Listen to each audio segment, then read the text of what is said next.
जो क्रियाकलाप है वह निष्पक्ष मैं उनको कभी नहीं मानता हूं, क्योंकि यह भेदभाव तरीके से काम करती है। इनका एजेंडा फिक्स होता है। ये इनके एजेंडा का एक बड़ा हिस्सा आरएसएस के द्वारा गाइड होता है, तो इसलिए मैं उनको कभी निष्पक्ष नहीं मानूंगा। अगर निष्पक्षता होती तो रोशन सर जेल ही नहीं जाते। विवाद हुई, छोटे से विवाद हुए, पोस्टर, जो हमको जितनी जानकारी है उस अनुसार मैं कर रहा हूँ। मैं इस पे बहुत गहन बात नहीं कर सकता हूँ कि जो मान लीजिए पोस्टर फाड़ा जाना, हाथापाई होना, मारपीट होना, गार्ड को पीटना, यही ना जो सामने हम लोग देखे हैं। इतना पर दोनों टीचर जिनके बीच विवाद हुआ, दोनों को प्रशासन अपने क्या कहता है सामने बैठा करके बिल्कुल विवाद को या तो निपटा देते, या तो एक तरह दोनों को जेल भेज देते, या दोनों को एक साथ बेल दे देते। खान सरकार असल गोली फायरिंग हुई है, कितना तक सच्चाई? अब सच्चाई मैं कह रहा हूँ कि जो आप देख रहे हैं वही मैं भी देखा हूँ, कि जो बातें आई सामने में मीडिया के भाइयों ने जो दिखाया है उसी चीज़ को मैं भी देखा हूँ। कभी देखा कि हाँ गोली फायरिंग की बात आ रही है, कभी फिर लगा कि उसका वीडियो जारी हुआ कि अब नहीं फायरिंग हुई, फिर कहा कि हो गई फायरिंग। तो ये बात मैं देखा, तो ये एक बड़े जांच का इशू है। लेकिन बस मेरा ये कहता है कि संविधान और न्याय सबके लिए एक जैसा होना चाहिए। अगर बेल मिला तो दोनों टीचर को एक साथ बेल मिलना चाहिए। अगर जेल भेजे जा रहे हैं तो दोनों को एक साथ जेल भेजे जाने चाहिए। नहीं सर, खान सर ऐसा तो नहीं जो कानून व्यवस्था को खरीद तो नहीं ली?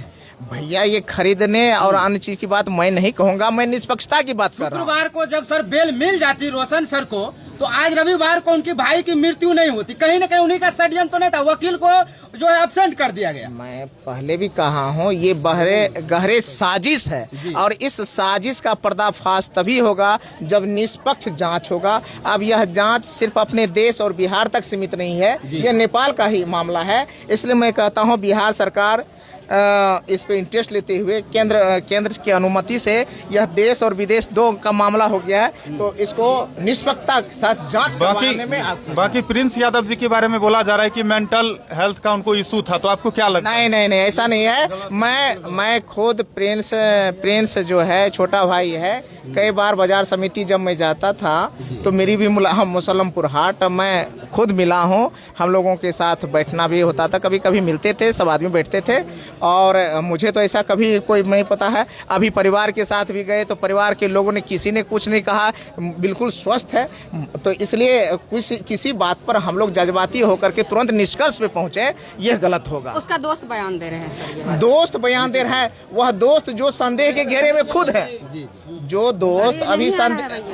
दोस्त संदेह के घेरे में खुद है, उनके बयान पे हम लोग क्यों यकीन करें? अभी सर एक आरोप है आप पे कि आप आज आए हैं, 10 दिन से एक भी बयान नहीं दिए कहीं। मैं आपको मैं कर रहा हूँ एक बात बताओ, मीडिया के साथ ही पत्रकार भाई, आप लोग लोकतंत्र के चौथे स्तंभ है, और समाज ने एक बड़ी जिम्मेवारी चुन करके विधानसभा सदस्य बना करके मुझे भेजा है। तो एक विधानसभा के सदस्य, विधायक होने के नाते मेरी जिम्मेवारी समाज को लड़ाने की है या समाज को जोड़ने की है? नहीं, आप ही लोग से मैं पूछता हूँ। अगर दो लोकप्रिय शिक्षक, मैं यही कहूँ, यही शब्द मैं शब्द निकाला हूँ, दो लोकप्रिय शिक्षक जो हजारों लाखों बच्चों की भविष्य के निर्माण की काम करते हैं, कुछ गलत फहमी की वजह से जो वीडियो सामने आया, दिखा, उसके बाद एफआईआर होता है, ये होता है, वो होता है, ये होता है, और जेल चले जाते हैं। यही प्रकरण ना हुआ। इस पे हम कौन सा जांच कर लिए कि हम एक तरफा कोई बयान देने लगे? आप लोग में से कोई आदमी मुझे बता दीजिए।